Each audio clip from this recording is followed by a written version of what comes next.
there's ones like where you're looking at benefits realization, which I think is Yeah. a wonderful way to finish off a project. I'm rediscovering the joys of benefits realization, where you can just reflect on the number of training sessions, the change readiness, the challenges you overcome. And if you put it on one page and you go into a project implementation review meeting with that, it just Yeah. changes the tenor of the meeting to something that's not looking back at the problems and the exhaustion of a project, but something quite Yeah. positive.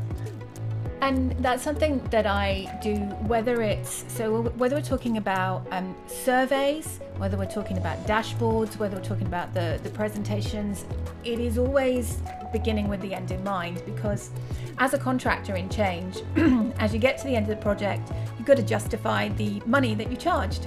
So I imagine myself standing in front of the stakeholders, whether it's the board or the leadership team, and you have to stand there and you have to say, for all of that money that you spent on change, this is the benefit that you got. And the issue with change is that a lot of people see change as a little bit fluffy or maybe something you could do without.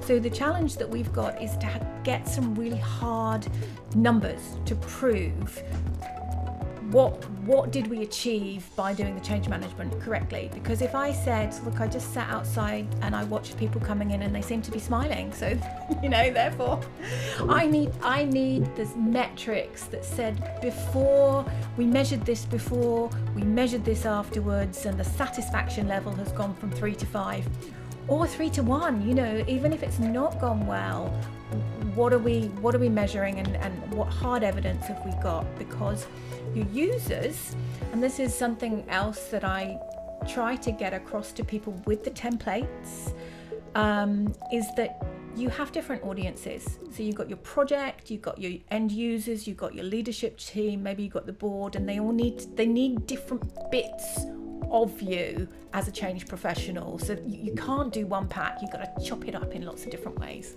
Absolutely. I think on your recent course, you spoke of having a very long PowerPoint, so many slides in the deck, but then hiding some or having different versions within the same deck, so that you could appeal to, say, the project manager or the project control group or board, whatever it's called, the sponsor. Slideshow, yeah.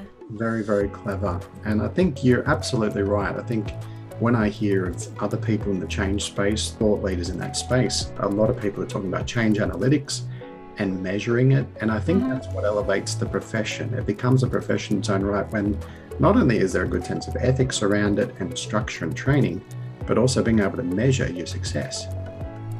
Yeah, and change managers as well. I mean, this would not be yourself if you come from an IT background, but change managers are not that great at Excel.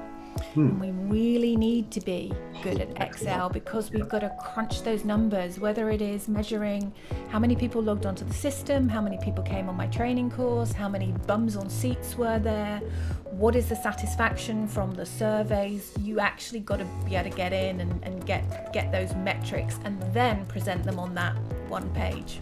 Absolutely. As an aside, I tend to use a pivot table and try and think of all the questions and all the different groups I'm going to present to, and then you can move it around literally in the same presentation if you need to. Exactly. Yeah. So that's but if you put 100 change managers in a room and you said, how many of you guys know how to do a pivot table? I reckon, we'd do that. And any of them that were BAs, of course they would know that. But if you came from HR or something like that, you go, no, I'm a bit scared of those. And they're easy. It's true. I think it'd take about 2 weeks to train someone properly in pivot tables and VLOOKUPs. And no. Well, I've got a course. They do a course for that, 2 hours. Perfect. Perfect. I guess as an aside, my book, which I'm about to publish in October, covers a section on change analytics. So it tries to distill what's in my brain to principles and things like that, without the scope being so large that it starts to become an Excel lesson.